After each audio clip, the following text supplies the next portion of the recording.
बहुओं, तुम भी शगुन नहीं आशीर्वाद से काम चला लो ना।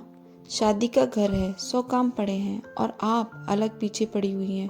आपको बताया ना मम्मी जी, जो भी बात होगी बाद में हम तसल्ली से कर लेंगे, पर पहले कल की शादी तो आराम से निपट जाने दीजिए। बड़ी बहू, शादी से ही संबंधित बात करनी है, तुम एक बार सुनो तो सही। मम्मी जी, दीदी ने मुझे बहुत बड़ी जिम्मेदारी दी है, सबकी विदाई और गिफ्ट पैकिंग वगैरह की। अभी कुछ ही हो पाया है और बहुत कुछ करना है। आप एक काम कीजिए, या तो खुद दीदी से या फिर छोटी बहू से बात कर लीजिए, मुझे मत डिस्टर्ब कीजिए। Mummy ji please. वहाँ से फिर बेचारी मम्मी जी करुणा जी छोटी बहू के पास चल दी। वो किचन में अपने बेटे के लिए दूध बना रही थी। छोटी बहू, क्या मम्मी जी, कुछ बात करनी थी तुमसे। क्या, बोलिए। ऐसा ऐसे नहीं, 5 मिनट मेरे पास बैठो, तब आराम से बताती हूँ। मम्मी जी 5 मिनट क्या, 5 सेकंड भी बैठने की फुर्सत कहाँ है मुझे। दूध का बोतल मुन्ने को पकड़ाकर मुझे दुल्हन की पेटी लगानी है, सारा सामान उसमें डालना है। अगर आप चलते फिरते बोल सकती हैं तो बता दीजिए क्या कहना है। वहाँ से निराश करना जी आकर कुर्सी पर बैठ गई। अब सिर्फ बेटी को कहना रह गया था, पर उसे तो सांस लेने की फुर्सत नहीं है। बेटी की इकलौती बेटी की शादी है, दौड़ते दौड़ते पैर में छाले पड़ गए हैं उसके। उससे क्या कहें, दरअसल ऋतु उनकी भी लाडली नवासी है। अपने बच्चों के बाद पोते पोती नाती नातिन में सबसे पहले ऋतु का ही जन्म हुआ था। पहली बार उसी की गोद में तो खेली थी। ऋतु आज पढ़ लिख कर बड़ी हो गई, नौकरी करने लगी, तब उसकी शादी होने जा रही है। इतना सुंदर दिन आया है।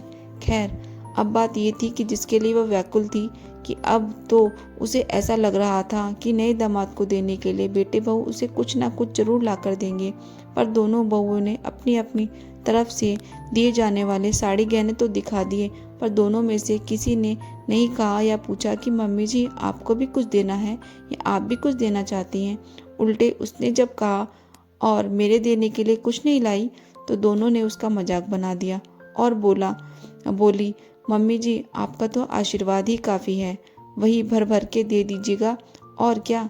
तो तुम दोनों खुद भी आशीर्वाद से काम चला लो, तब तो समझ में आए अपने लिए क्यों शगुन लेकर आई हो। मुंह पर आई बात मन में ही रख ली करुणा जी ने। अंदर ही अंदर घुटती उबलती रही, पर दोनों से कुछ नहीं बोली। साथ ही सोच रही थी कि अच्छा है मैं कमाती नहीं, ये तो सब लोग जानते ही हैं, तो बेइज्जती तो इन दोनों की ही होगी ना सबके आगे, जब नए दामाद को नानी सास खाली हाथ दिखेंगी। पर इनकी उनकी बेइज्जती की बात तो उन पर जाएगी, पर उसके अरमानों का क्या। ऋतु के नाना अभी होते तो एक पैर पर नाचते जाने क्या क्या लाकर भर देते नवासी के लिए, और वो यानी उसकी नानी इतनी लाचार है कि अपनी तरफ से एक गिफ्ट तक भी नहीं दे सकती अपनी बच्ची को। ना उसकी उसकी इस भावना की कदर है किसी को।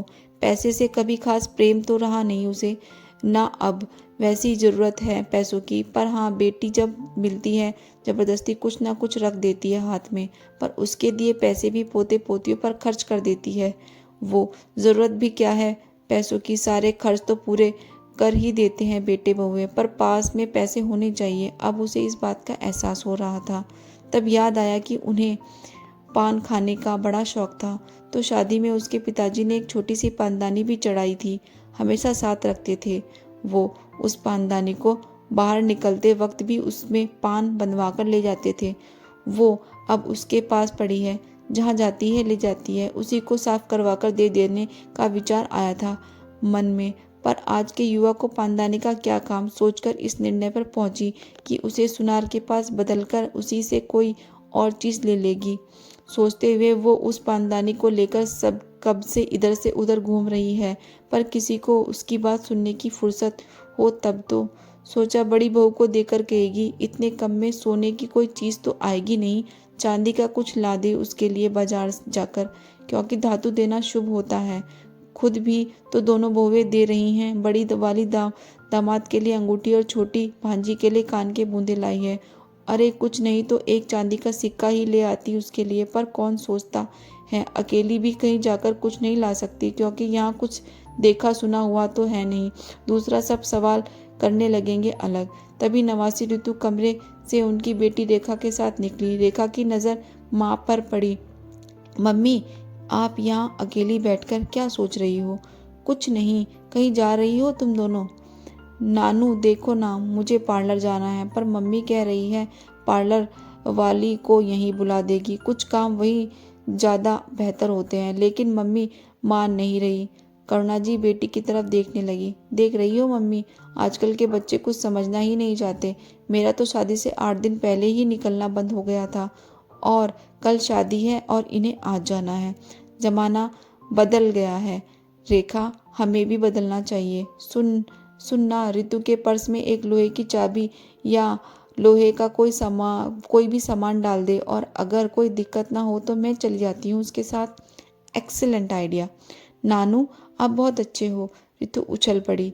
ऋतु पार्लर पहुंचकर अपना काम करवाने में मग्न हो गई।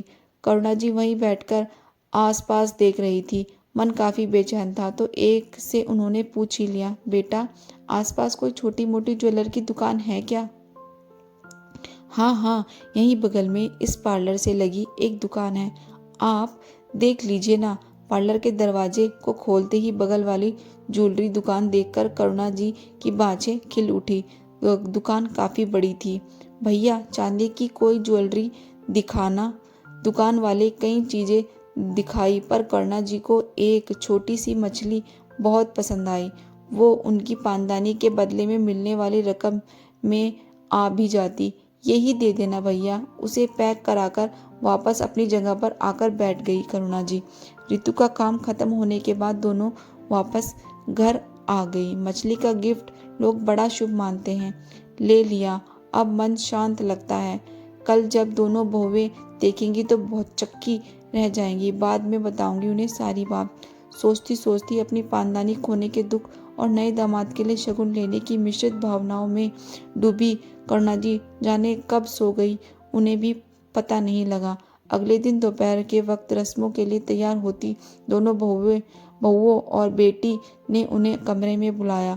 मम्मी जी, आप ऋतु बिटिया के बूंदे और दामाद जी की अंगूठी अपने पर्स में रख लें। उस समय सबके आगे आपको हम दें अच्छा नहीं लगेगा, और फिर व्यस्तता बढ़ेगी तो हम आपको दे भी नहीं पाएंगे। बड़ी बहू ने कहा, ये तो तुम दोनों देने वाली थी ना। आप घर की बड़ी हैं मम्मी जी, आपके हाथ से बच्चों को दिए जाएंगे तो और अच्छा रहेगा। छोटी बहू बोली, और तुम लोग खाली हाथ देखोगे दामाद को? कपड़े हैं ना, हम कपड़े और कैश दे देंगे। ये तो हमने शॉपिंग करते वक्त ही डिसाइड कर लिया था। बस आपको शायद बताना नहीं चाहते थे, सरप्राइज देना था ना आपको। अभी करुणा जी कुछ कहती कि बेटी आकर चांदी का एक भारी सा सिक्का भी माँ के हाथ में थमा गई। मैंने भी ये सिक्का लिया था मम्मी के हाथों से दामाद जी को दिलवाने। तुम दे देना, ठीक है मम्मी? तुम लोग मेरे लिए इतना सोच रहे थे, और सबसे बावरी मैं ही बनी फिर रही थी। अब मैं इसका क्या करूं? पर्स से निकालकर मछली बहू और बेटी को दिखाते हुए करुणा जी असमंजस की स्थिति में थी। अरे वाह, ये तो बहुत प्यारा है। कहाँ से लेकर आई हैं आप? तीनों पूछ बैठी। तब करुणा जी ने सारी कहानी, अपनी भावनाएं और पति की पानदानी से लेने की सारी कहानी बतला दी। दोनों बहुएं और बेटी तक शर्मिंदा हो उठी कि मम्मी जी के पक्ष से क्यों नहीं सोचा उन्होंने। अगर वो ज्वेलरी और सिक्का उन्हें मम्मी से दिलवाना था तो वो भी पहले बताना था उन्हें। बेचारी इतनी अधिक मानसिक तनाव से तो ना गुजरती, और ना ही अपनी जान से प्यारी पानदानी की बलि चढ़ानी पड़ती उन्हें। मम्मी जी चलिए। कहाँ? पापा जी की पानदानी छुड़वाने। ये मछली वापस करके क्या? अरे नहीं, ये तो आप दामाद जी को दे देंगी, पर वो पानदानी अनमोल है, उसे छुड़ाना जरूरी है।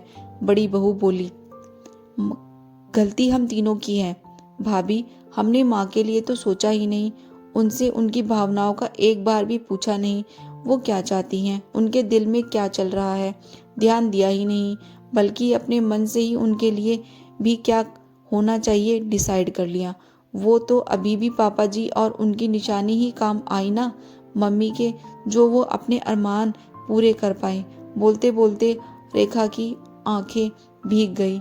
हाँ दीदी, हमने भी मम्मी जी को सरप्राइज देने के चक्कर में उनकी भावनाओं को समझने की कोशिश नहीं की, उल्टे उनसे हंसी कर ली कि उनकी तो आशीर्वाद ही काफ़ी है वर वधू के लिए। बड़ी बहू के स्वर में अफसोस था। चलो, अंत भला तो सब भला। तुम लोग ये ज्वेलरी अपने ही हाथों देना। तुम लोग भी तो सास बनने वाली हो।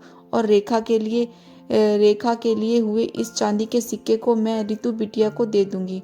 दामाद जी के लिए तुम्हारे ससुर जी वाला गिफ्ट ही सही है, शायद इन सारी घटनाओं के पीछे उनका भी इशारा हो। मैं तो नए दामाद को यही दूंगी। पक्का? कर्णा जी ने दृढ़ स्वर में कहा। रेखा ने दोनों भाभियों से आंखों ही आंखों में चुप रहने का इशारा करके मानो ये कहा, इस बार हमें मम्मी की भावनाओं को समझ लेना चाहिए।